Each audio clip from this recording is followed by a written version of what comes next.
جاوید بھائی، وہ گڑبڑا کر تصحیح کرتی ان کے سامنے کرسی کھینچ کر بیٹھی اور محتاط نگاہوں سے کچن کے دروازے کو دیکھا۔ ایک بات پوچھنی تھی آپ سے۔ جی جی پوچھئے۔ وہ فوراً کتاب رکھ کر سیدھے ہو بیٹھے۔ استنبول میں ایک انڈین مسلم رہتا ہے، عبدالرحمن پاشا نام کا۔ آپ اسے جانتے ہیں؟ وہ محتاط سی ہو کر کرسی کے کنارے ٹکی، بولتے ہوئے بار بار کچن کے دروازے کو دیکھ لیتی۔ کون پیشہ؟ وہ ببو کدا والا؟ وہ حیا کو لگا کہ اس سے جواب ملنے ہی والے ہیں۔ جی جی وہیں، وہ خاصا مشہور ہے۔ ہاں سنا تو میں نے بھی ہے۔ ببو کدا میں اس کا کافی ہولڈ ہے۔ وہ مال امپورٹ ایکسپورٹ کرتا ہے۔ کیا وہ مافیا کا بندہ ہے؟ اسلحہ اسمگلنگ کرتا ہے؟ ایک پروفیسر کو مافیا کے بارے میں کیا معلوم ہوگا حیا جی؟ وہ کھسیاہٹ سے مسکرائے۔ یعنی کہ وہ واقعی مافیا کا بندہ ہے، اور آپ کو معلوم بھی ہے، مگر آپ اعتراف نہیں کرنا چاہ رہی۔ اس نے اندھیرے میں تیر چلانا چاہا۔ میں ٹھیک سے کچھ نہیں جانتا۔ انہوں نے سادگی سے ہتھیار ڈال دیے۔ دفعتاً کچن سے انجم باجی کی چیخ بلند ہوئی، اور جو کرسی کے کنارے پر ٹکی تھی گڑبڑا کر اٹھی اور کچن کی طرف لپکی۔ کیا ہوا؟ انجم باجی سرخ ببوکا چہرہ اور آنکھوں میں پانی لیے کھڑی تھی، اور ان کے ہاتھ میں خالی چمچ تھا۔ مرچیں، اتنی مرچیں حیا؟ نن نہیں، یہ ترکی کی مرچیں پھیکی ہوتی ہیں، تو میں نے صرف 4 چمچے۔ ان کی آنکھیں پھیل گئی۔ یہ ترکی ان کی نہیں، خالص ممبئی کی مرچیں ہیں۔ میں سارے مسالے وہیں سے لاتی ہوں۔ اور نہیں، اس نے بے اختیار دل پہ ہاتھ رکھا۔ ڈی جے ہنس ہنس کر دوہری ہو رہی تھی۔ سردی کا زور ذرا پہلے سے ٹوٹا تھا۔ اس صبح بھی سنہری سی دھوپ ٹاکسم اسکوائر پر بکھری ہوئی تھی۔ مجسمہ زادی کے گرد ہر سو سونے کے ذرات چمک رہے تھے۔ دونوں سست روی سے سڑک کے کنارے چل رہی تھیں، اور جب ڈی جے نے پوچھا، حیا یہ تم ٹاکسم نام کتنے مزے کا ہے، اس کا مطلب کیا ہوا بھلا؟ میں شہر کی میئر ہوں، جو مجھے پتا ہوگا۔ نہیں، وہ میری گائیڈ بک میں لکھا تھا کہ ٹاکسم عربی کا لفظ ہے، اور اس کے معنی شاید بانٹنے کے ہیں، کیونکہ یہاں سے نہریں نکل کر دوسرے شہر میں بٹ جاتی ہیں۔ تمہیں عربی آتی ہے، اس لیے پوچھ رہی ہوں۔ عربی میں تو ٹاکسم نام کا کوئی لفظ نہیں، اور عربی میں بانٹنے کو تقسیم کہتے ہیں۔ وہ ایک دم رکی اور بے اختیار سر پہ ہاتھ مارا۔ اوہ، ٹاکسم یعنی تقسیم۔ اگر گوروں کی طرح منہ ٹیڑھا کر کے پڑھو ٹاکسم یا تاکسم، ٹاکسم بن جاتا ہے۔ ٹاکسم، واو! وہ دونوں اس بات پر خوب ہنستی ہوئی آگے بڑھنے لگی، اور شاپنگ کے ارادے سے آج استقلال اسٹریٹ کی طرف آئی تھی۔ استقلال جدیسی اسٹریٹ ٹاکسم کے قریب سے نکلنے والی ایک لمبی سی گلی تھی۔ وہ دونوں اطراف سے قدیم آرکیٹیکچر والی اونچی اونچی عمارتوں سے گھری تھی۔ گلی بے حد لمبی تھی۔ وہاں انسانوں کا ایک رش ہمیشہ چلتا دکھائی دے رہا ہوتا۔ بہت سے سامنے کی طرف جا رہے ہوتے اور بہت سے آپ کی طرف آ رہے ہوتے۔ ہر شخص اپنی دھن میں تیز تیز قدم اٹھا رہا ہوتا۔ گلی کے درمیان ایک پٹری بنی ہوئی تھی، جس پر ایک تاریخی سرخ پھول کا چھوٹا سا ٹرام چلتا تھا۔ وہ پیدل انسان کی رفتار سے دگنی رفتار سے چلتا اور گلی کے ایک سرے سے دوسرے سرے تک پہنچا دیتا۔ اس گلی کو ختم کرنے کے لیے بھی گھنٹہ تو چاہیے تھا۔ وہاں دونوں اطراف میں دکانوں کے چمکتے شیشے اور اوپر کمکمے لگے تھے۔ بازار، نائٹ ریسٹورنٹ، کافی شاپس، ڈیزائنر وغیرہ غرض ہر قسم کی دکانیں وہاں موجود تھی۔ چند روز پہلے وہ ادھر آئی تو صرف ونڈو شاپنگ میں ہی 2.5 گھنٹے گزر گئے، اور تب بھی وہ استقلال جدیسی کے درمیان پہنچی تھی، سو تھک کر واپس ہو لی۔ حیا، تم نے دیکھا استقلال اسٹریٹ جیسے ماڈرن علاقے میں بھی ہر تھوڑی دور بعد پریئر ہال ضرور ہے۔ بڑے نیک ہیں بھائی ترک۔ وہ دونوں طنزیہ ہنسی اور پھر متلاشی نگاہوں سے ادھر ادھر دیکھنے لگی۔ استقلال اسٹریٹ آنے کا اصل مقصد جہان سے ملنا تھا، اور وہ صرف اس لیے یہاں آئی تھی کہ وہ برگر کٹنگ جائے، اور میں جہاں سے گزر رہی تھی تو سوچا کہہ کر اس سے ملاقات کا بہانہ ہی ڈھونڈ لے۔ وہ دونوں ساتھ ساتھ تیز رفتاری سے چل رہی تھی۔ وہاں ہوا تیز تھی، اور حیا کے کھلے بال اڑ اڑ کر اس کے چہرے پر آ رہے تھے۔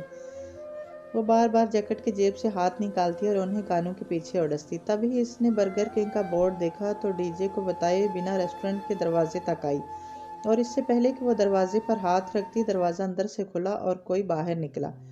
وہ بے اختیار ایک طرف کھولی۔ وہ جہان تھا۔ وہ اسے پہچان گئی تھی، مگر وہ اکیلا نہیں تھا۔ وہ اس کے سامنے سے آتا ساتھ سے گزر کر نکل گیا تو وہ پلٹ کر دیکھنے لگی۔ ڈی جے نے اسے رکتے نہیں دیکھا تھا۔ وہ اپنی دھن میں دکانوں کو دیکھتی چلی گئی اور لوگوں کے ریلے میں آگے بہہ گئی۔ حیا یوں ہی اپنے گھٹنوں تک آتے سیاہ کوٹ کی جیبوں میں ہاتھ ڈالے اسے دیکھ رہی تھی۔ اب وہ ہوا کے رخ پہ کھڑی تھی تو اس کے بال پیچھے کی طرف اڑنے لگے تھے۔ جہاں اس سے دور جا رہا تھا۔ اس کے ساتھ ایک دراز قد لڑکی بھی تھی، کوٹ اسکرٹ میں ملبوس، اپنے سرخ بالوں کو اونچے جوڑے میں باندھے۔ وہ لڑکی ناگواری سے ہاتھ ہلا ہلا کر کچھ کہہ رہی تھی۔ جہاں نے اسے نہیں دیکھا، اسے یقین تھا وہ دوڑ کر ان کے پیچھے گئی۔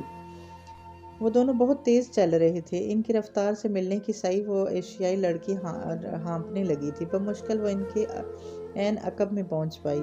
لڑکی بلند آواز میں سر ہلاتی کچھ کہہ رہی تھی۔ جہاں بھی خاصا جھنجھلایا ہوا تھا۔ وہ ترک بول رہے تھے یا کوئی دوسری زبان، وہ فیصلہ نہ کر پائی۔ شاید ترک نہیں تھی۔ وہ بہت لمبے لمبے فقرے بول رہے تھے، اور جتنی ترک حیا نے اب تک سنی تھی وہ ایسی نہیں تھی۔ ترک میں فقرے چھوٹے ہوتے تھے، بس فعل استعمال کیا جاتا اور اس کے آگے پیچھے سابقہ لاحقہ لگا کر ایک بڑا لفظ بول دیا جاتا جو معنی میں کئی فقروں کے برابر ہوتا تھا۔ جہان وہ شوروں میں بمشکل اتنی آواز سے اسے پکار پائی کہ وہ سن سکے۔ اس کی تیسری پکار پہ وہ لڑکا رکا، لڑکی بھی ساتھ رکی۔ وہ دونوں ایک ساتھ پلٹے۔ جہان، اس کے ہونٹ جہان کو دیکھ کر ایک معصوم مسکراہٹ میں ڈلنے لگے تھے۔ کیا مسئلہ ہے؟ اس نے سنجیدہ اکھڑے انداز میں ابرو اٹھائے۔ اس کے چہرے پہ اتنی سختی اور ناگواری تھی کہ حیا کے مسکراہٹ میں کھلتے لب بند ہو گئے۔ اس کا رنگ پھیکا پڑ گیا۔ میں حیا، وہ بے یقینی سے بنا پلک جھپکے اسے دیکھ رہی تھی۔ اسے شک گزرا کہ جہاں نے اسے نہیں پہچانا۔ ہاں تو پھر، وہ بمز کیڑے بولا۔ وہ لڑکی کوٹ کی جیبوں میں ہاتھ ڈالے کھڑی ناپسندگی سے حیا کو دیکھ رہی تھی۔ پھر، حیا نے بے یقینی سے زیر لب دہرایا۔ وہ ششن سے جہان کو دیکھ رہی تھی۔ کوئی کام ہے، وہ بمشکل ضبط کر کے بولا۔ حیا نے دھیرے سے نفی میں سر ہلایا۔ اس میں بولنے کی سکت نہیں رہی تھی۔ تو میری شکل کیا دیکھ رہی ہو؟ جاؤ۔ وہ شانے جھٹک کر پلٹا۔ لڑکی بھی ایک اچڑتی نگاہ اس پہ ڈال کر مڑ گئی۔ استقلال اسٹریٹ پر لوگوں کا ریلا آگے بڑھتا گیا۔ جہاں سکندر اور اس لڑکی کے پیچھے بہت سے لوگ اس سمت جا رہے تھے۔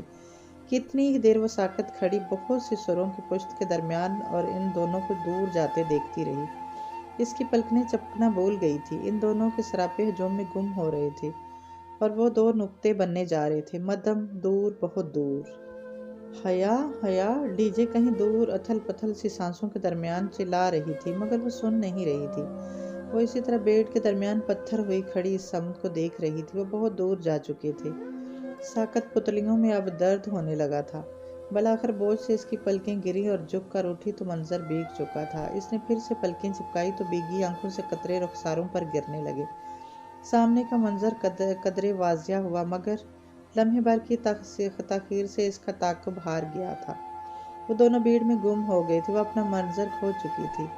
آنسو ٹپ ٹپ اس کی تھوڑی سی نیچے گردن پر لڑکتے گئے۔ حیا، کدھر رہ گئی تھی تم؟ ڈی جے نے نڈال سے آ کر اس کا شانہ جھنجھوڑا۔ اس کا سانس پھول چکا تھا اور وہ اب ہانپ رہی تھی۔ میں کہیں بہت پیچھے رہ گئی ہوں ڈی جے، وہ اسی سمت دیکھتے ہوئے بڑبڑائی تھی۔ اس نے ایک ہاتھ سے اوون کا ڈھکن کھولا، دوسرے ہاتھ سے گرم ٹرے باہر نکالی۔ ٹرے پہ بوری خستہ گرما گرم جنجر بریڈ تیار پڑی تھی۔ ادرک کی ہلکی سی خوشبو سارے کچن میں پھیلی تھی۔ وہ دوسرے ہاتھ سے جنجر بریڈ کو چیک کرتی سیدھی ہوئی اور ٹرے لا کر کاؤنٹر پہ رکھی۔ وہ سفید ڈھیلی سیادہ بازوؤں والی شرٹ اور کھلے سیاہ ٹراؤزر میں ملبوس تھی۔ بالوں کا ڈھیلا سا جوڑا گردن پہ پڑا تھا اور الجھی سلیٹیں گالوں کو چھو رہی تھی۔ ٹی شرٹ کے اوپر پہنا ایپرن، یہ جگہ جگہ چاکلیٹ اور کریم کے دبے لگے تھے۔ محتسم کاؤنٹر کے ایک طرف کھڑا تھا، پیالے میں انڈے کی سفیدی پھینٹ رہا تھا۔ ڈی جے دوسری طرف کھڑی سجاوٹ کے لیے بنٹیز اور رنگ برنگے بینز کے پیکٹ کھول کھول کر پلیٹ میں انڈیل رہی تھی۔ ہر رنگ کے بینز اور کینڈیز، سرخ بینز کا ڈھیر لگ چکا تھا۔ آج حسین کی سالگرہ تھی اور روایتی طریقے سے کیک بنانے کی بجائے حیا اس کے لیے جنجر بریڈ ہاؤس تیار کر رہی تھی۔ 1 فٹ اونچا جنجر بریڈ سے بنا گھر چاکلیٹ، کریم اور رنگ برنگی جیلی سے سجانا تھا۔ وہ پچھلے 4 گھنٹے سے لگی ہوئی تھی اور اب بالآخر اس کے جنجر بریڈ کے 6 بیک ہو چکے تھے، 4 دیواروں کے لیے اور 2 مخروطی چھت کے لیے۔ آؤ اس کو جوڑتے ہیں، اس نے کہا تو محتسم جو آئسنگ بنا چکا تھا پیالہ رکھ کر اس کی طرف آ گیا۔ ڈی جے اب ایک دیوار اٹھا کر اس سے متصل دروازہ کاٹ رہی تھی۔ حیا اور محتسم احتیاط سے دیواریں متصل کر لیں اور ان کے جوائنٹ پہ بطور گم مخصوص سیرپ لیپ دیا اور بہت آہستہ آہستہ سے اپنے ہاتھ ہٹائے۔ دیواریں سیدھی کھڑی ہو رہی تھی۔ سیرپ نے ان کو چپکا دیا تھا۔ زبردست، وہ پرجوش ہو گئی، اس کا گھر بن رہا تھا، یہ خیال ہی اس کی تھکاوٹ بھگا کر لے گیا۔ وہ دونوں اب اگلی دیوار جوڑنے لگے۔ حیا کے ماتھے سے جولتی لٹ بار بار آنکھوں کے سامنے آتی اور بار بار اسے پیچھے ہٹاتی۔ انگلیوں پر لگے چاکلیٹ سیرپ کے دبے اس کے رخسار پر لگ مگر پرواہ کسے تھی؟ چار دیواری بن گئی تھی، اب انہوں نے دو متصل ٹکڑوں کو اوپر الٹے دی کی طرح رکھا اور جوڑ پر سیرپ لگایا۔ کافی دیر بعد انہوں نے اپنا ہاتھ اٹھائے، چھت برقرار رہی، سیرپ سوکھنے لگا تھا، چھت مزید مضبوط ہو گئی۔ حیا تم گریٹ ہو۔ وہ بورا سا گھر بنا رنگ یا آرائش کے بھی اتنا حسین لگ رہا تھا کہ معتصم بے اختیار ستائش سے بولا۔ مجھے پتہ ہے، وہ دھیرے سے ہنسی۔ وہ تینوں اب کینڈیز اور جیلیز سے دیواروں کی سجاوٹ کرنے لگے۔ وہ ہر ڈیکوریشن کے ٹکڑے کے پیچھے ذرا سا سیرپ لگا کر اسے دیوار سے چپکا دیتے۔ بورے گھر پہ جگہ جگہ سرخ، سبز اور نیلے بٹن کی مانند آنکھیں ابھرنے لگی تھی۔ ذرا سی دیر میں گھر سج گیا تھا۔ ڈی جے نے سفید کریم سے کھڑکیوں کی چکور چوکھٹیں بنائیں اور اندر نیلی کریم کا رنگ بھر دیا۔ اب استنبول کی برف باری کا مزہ اپنے گھر کو بھی چکھائیں۔ حیا آئسنگ شوگر اور چھلنی لے آئی۔ اس نے سفید سوکھے آٹے کی طرح کی آئسنگ شوگر چھلنی میں ڈالی اور گھر کے اوپر کر کے چھلنی آہستہ آہستہ ہلانے لگی۔ چھلنی کے سوراخوں سے سفید ذرے نیچے گرنے لگے۔ پورے گھر پر برف باری ہونے لگی اور اب ہلکی سی سفید تہ چاکلیٹ سے ڈھکے گھر پہ بیٹھنے لگی۔ حیا کا جنجر بریڈ ہاؤس تیار تھا۔ اس نے احتیاط سے ٹرے اٹھائی، گھر برقرار رہا۔ یہ اس کی 4.5 گھنٹے کی محنت کا ثمر تھا۔ کسی سالگرہ کی تقریب سے پہلے حیا سلمان نکسک سے تیار نہ ہو، حیرت انگیز بات تھی، مگر آج اس کی تیاری وہ گھر ہی تھا۔ اسے اپنے رف حلیے اپرن اور چہرے پر لگے دبوں کی پرواہ نہیں تھی۔ اس کی ساری توجہ ٹرے میں سجے جنجر بریڈ ہاؤس پر تھی۔ ڈی جے اور معتصم کے پیچھے چلتی کامن روم میں داخل ہوئی۔ وہاں فاصلے فاصلے پر گول میزوں کے گرد کرسیوں کے پھول بنے تھے۔ درمیانی میز پر گفٹس اور حسین کا لایا ہوا کیک رکھا تھا۔ 12 ممالک کے ایکسچینج اسٹوڈنٹ آ چکے تھے۔ وہ کوئی سرپرائز پارٹی نہ تھی، سو حسین بڑی میز کے پیچھے کھڑا ہنستا ہوا ٹالی کا گفٹ لینے کی کوشش کر رہا تھا، جسے ٹالی بار بار پیچھے کر رہی تھی۔ سرپرائز! حیا نے پکارا تو سب نے دیکھا۔ معتصم اور ڈی جے کے پیچھے وہ چوکھٹ پر کھڑی تھی، دونوں ہاتھوں میں اٹھائی ٹرے میں وہ فیریٹل ہاؤس رکھا تھا، اور حیا کو پتا تھا وہ منسل اور گیریٹل کے جنجر ریڈ ہاؤس سے زیادہ خوبصورت تھا۔ واو! بے اختیار بہت سے لبوں سے ستائش نکلی۔ حیا، تم نے میرے لیے اتنا کیا؟ حسین بے حد متاثر ہوا تھا۔ اس نے مسکراتے ہوئے شانے اچکائے۔ وہ دروازے میں کھڑی تھی، دروازہ آدھ کھلا تھا اور سردی اندر آ رہی تھی۔ آؤ حیا، اسے میز پر لے آؤ۔ معتصم بڑی میز سے گفٹ کیک اور دوسری ڈشز کے درمیان چیزیں ہٹا کر جگہ بنانے لگا۔ سردی کی لہر دروازے سے اندر گھس رہی تھی۔ اس نے بائیں ہاتھ میں ٹرے پکڑے دائیں ہاتھ سے دروازہ دھکیلنا چاہا، اور بدقسمتی کا لمحہ تھا۔ دروازے کی ناب کو اس نے چھوا ہی تھا کہ دروازہ زور سے پورا کھلا اور کوئی تیزی سے اندر داخل ہوا۔ کھلتے دروازے سے اس کا بڑا ہاتھ پیچھے دھکیلا اور وہ توازن برقرار نہ رکھ سکی۔ بے اختیار ایک قدم پیچھے ہٹی اور تب ہی اس کے بائیں ہاتھ میں پکڑی ٹرے ٹیڑھی ہوئی۔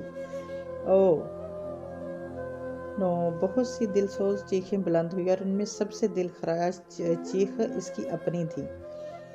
الٹی ہوئی ٹرے اس کے ہاتھ میں رہ گئی۔ ہلکی سی ٹھنڈ کی آواز کے ساتھ جنجر بریڈ ہاؤس زمین پر گرا۔ ہر دیوار ٹکڑوں میں بٹ گئی۔ کینڈیز اور جیلیز ادھر ادھر بکھر گئی۔ فرش پر بریڈ، چاکلیٹ، کریم اور رنگ برنگی کینڈیوں کا ملبہ پڑا تھا، اور سب سناٹے کے عالم میں پھٹی پھٹی آنکھوں سے اسے دیکھ رہے تھے۔ کتنے ہی پل وہ شوق کے عالم میں اس ملبے کو دیکھے گئی، پھر اس کے پار نظر آتے جوگرز کو دیکھا اور اپنی ششد نگاہیں اوپر اٹھائی۔ وہ جہان سکندر تھا اور اتنی ہی بے یقینی اور شوق سے ملبے کو دیکھ رہا تھا۔ حیا کے دیکھنے پہ بے اختیار اس نے نفی میں سر ہلایا۔ حیا، آئی ایم سوری، میں نے جان بوجھ کر نہیں، مجھے پتہ نہیں چلا کہ تم سامنے۔ او گاڈ! تاسف ملال کے مارے وہ کچھ کہہ نہیں پا رہا تھا۔ وہ جو پھٹی پھٹی نگاہوں سے اسے دیکھ رہی تھی ایک دم لم پینچ گئی۔ اس کی آنکھوں میں تحیر کی جگہ غصے نے لے لی۔ خون کی سرخ لکیریں اس کی آنکھوں میں اترنے لگی۔ وہ ایک دم جھکی، بریڈ کا ٹوٹا کریم میں لتھڑا ٹکڑا اٹھا اور سیدھے ہوتے ہوئے پوری قوت سے جہان کے منہ پر دے مارا۔ وہ اس غیر متوقع حملے کے لیے تیار نہیں تھا۔ کریم میں لتھڑا ٹکڑا اس کے گردن پہ لگا تو وہ بے اختیار 2 قدم پیچھے ہٹا۔